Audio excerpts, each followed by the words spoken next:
I started riding. What inspired me to start riding motorcycles? Let's talk about that.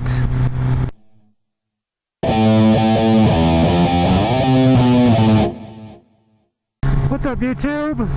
DapperxDan here. Another beautiful day here in Colorado. Here we are, the last week of November, and we're still having pretty good weather, actually. I think it's gonna get to like 63 today, maybe, and right now it's like 57, so not bad at all, not bad at all. So how did I get involved in this passion of motorcycling? What inspired me to start it and begin? Before we get into that, a little bit of background, I guess, a little bit of a backstory. As a kid, like, none of my family really had any motorcycles, none of my immediate family. I know my dad had one before I was born, and I'm not sure how long he kept it after I was born, but I don't remember it at all. And to be honest, I don't even remember seeing pictures of it, so I wasn't really exposed to motorcycles like some people were.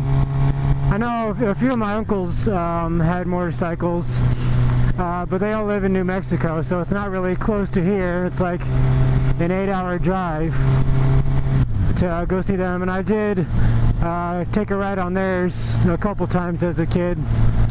But they all had cruisers, so they all had cruisers, and no one actually had sport bikes at all.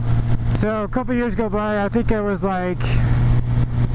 probably like between 10 and 12, and I know my dad got another motorcycle, and he only kept it for about a year or two. I remember specifically it was a Yamaha cruiser, and it was silver and white. I remember that specifically, but he didn't keep it very long, so I really didn't have that exposure either. I never got a chance to ride on it, and I think it was like somewhere in the 400 range of cc's. He kept it like a year and a half max, so yeah, he didn't keep it very long. And just growing up as a kid, I would always see motorcycles on the street, and I would always think it would be so fun just to have one, and I always wanted to ride. So as a kid, I was definitely into sport bikes. So my whole group of friends, they were all into cruisers, and I was the only one who was into sport bikes as well. And I was like, I'm gonna get a Ninja someday. I want a Ninja. And to me, every sport bike was a Ninja. I didn't know there was any different brands or anything. Just everything was a Ninja that was a sport bike. I didn't know the difference at the time. And yeah, so I was the only one who liked sport bikes. They all wanted cruisers, and to this day, only one of them has gotten a motorcycle, and he's gotten a cruiser. My other two real close friends, they still want cruisers, but they haven't gotten them yet. And yeah, I called everything a Ninja. I mean, every sport bike a Ninja. I didn't know what the difference was. It was kind of funny. Don't make fun of me, guys. Oh my gosh. A 64, 65 Mustang. I like it. Very nice. Oh, it looks so good. Nice car. There's a lot of nice cars out today. I wonder if there's a car show going on. So anyway, back to my story. Even though my dad had gotten that motorcycle, he didn't keep it very long, and he really didn't ride it that often. That's probably why he didn't keep it very long. If I can find a picture of something that looks similar to it, or a picture of it itself, I will post it up right now. But yeah, he did construction, so it wasn't really practical for him to have a motorcycle commuting to work and stuff, because he would have to bring a bunch of tools and stuff with him. That's probably why he didn't keep it very long. I'm just guessing. I don't know for sure. And like I said, I hardly saw it. It stayed in the garage most of the time. I never got to ride it. And he didn't have it very long, so I didn't really have very much exposure at all. So anyway, years go by. I'm in high school. I graduate high school, and I joined the military. After a few years in the military, I'm stationed in Fort Benning, Georgia, and I go up to Cars and Coffee. Ooh, nice. I go up to Atlanta for Cars and Coffee, And while I'm there, I actually meet Do It With Dan. And make that light real quick. And actually get a chance to talk to him probably like 5 or 10 minutes. We're at the Cars and Coffee, we get to talk for a few minutes, and he tells me, geez, I'm just hitting all the yellow lights today. He had his Camaro there, and he tells me he does YouTube videos and actually has like a motorcycling channel. And so after the Cars and Coffee, I go back home and I check him out and subscribe to him and start following his videos from there, and that kind of like reignited my passion for motorcycles. And another yellow light. And a couple weeks later, a buddy of mine in the Army actually got his first motorcycle. It was another Yamaha Cruiser for some reason. And I think this one was like 600 class in CCs. So he gets it, he goes through the Army motorcycle safety class. And he's like, hey bro, you want to ride it? I'm like, yeah, sure. So he spends a day, and we just go to a parking lot somewhere, and he spends a day kind of teaching me how to ride. I ride around in the parking lot. And yeah, I was like, hey, this is pretty fun. I definitely think I want to get into motorcycles and start riding. And if anybody's ever been in the military, you know that the pay is crap. So it's, yeah, they provide you a place to live and your meals are paid for, but the pay really isn't enough at all. So another probably a year and a half goes by, and I finally get out of the military, move back home here to Colorado, get a pretty good paying job actually, so I was finally able to start saving up for a motorcycle. And I didn't know at first what I was saving up for. I was just saving money because that's what I like to do. I like to have a lot of money in savings because you never know what's going to happen. You never know what expenses are going to come up. I moved back here to Colorado, got some roommates. We all had, there's probably like 4 or 5 of us in a house, and we all had our own rooms and stuff. And one of the guys actually had a supermoto that he built, and it was like a Honda CRF 250 or something. And he offered to let me ride it a few times, but I was like, there's no way I can ride that. That thing is so tall. And so I never did get a chance to ride it. And I really regret that now, because I really want a supermoto. But yeah, he offered to let me ride it, and I never did. And he did wheelies and stuff on it all the time. He was pretty good. We'd always like go to this parking lot at the high school on the weekends, and he would just ride around and do wheelies. Ooh, an old Chevy truck.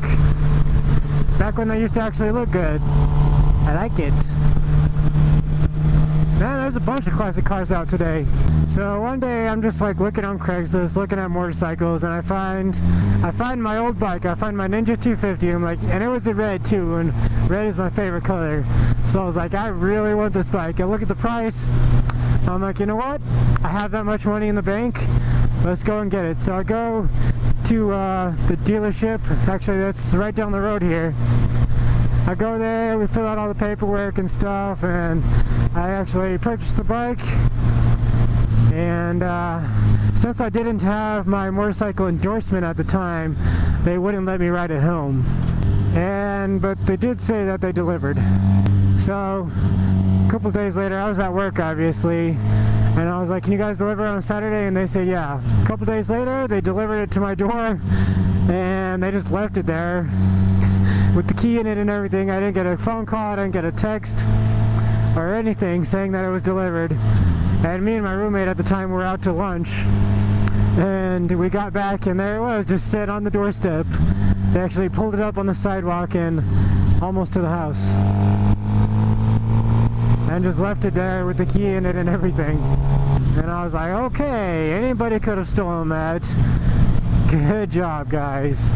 But no one stole it. It only had one key, someone could have stole the key, that would have been really bad. And I had my first motorcycle. And it was actually this dealership right here that I had bought my first motorcycle from. Ooh, they got a supermoto out there right now. So yeah, they delivered it to my house, and I actually didn't even ride it for like a month. I didn't have a garage or anything, so we just like kept it inside the gate and covered it up with a cover. And what I ended up doing, I ended up signing up for the motorcycle safety class, and yeah, I actually ended up signing up for a motorcycle safety class. It was at some college here called Front Range Community College, inside the parking lot. And took the class. I could have used my bike there for the test. Anything below a 300 was able to be used. And they had like a Honda Shadow 250 or something there. So the first day I drove my car there, and we went around the motorcycles and stuff. And then the second day I actually rode my bike there, and that was the first time riding my bike there, but we had been riding their bikes the entire time, so I wasn't too afraid to ride it. And I could have used my motorcycle for the test, but I chose not to, and I just wanted to use their bike that they had there, which was their little Shadow 250. And took the test, passed it. I didn't have to redo anything or anything like that. Passed the test on the first try. Got my little card that they give you, Motorcycle Safety Foundation, and took that to the DMV. And I had to renew my license anyway.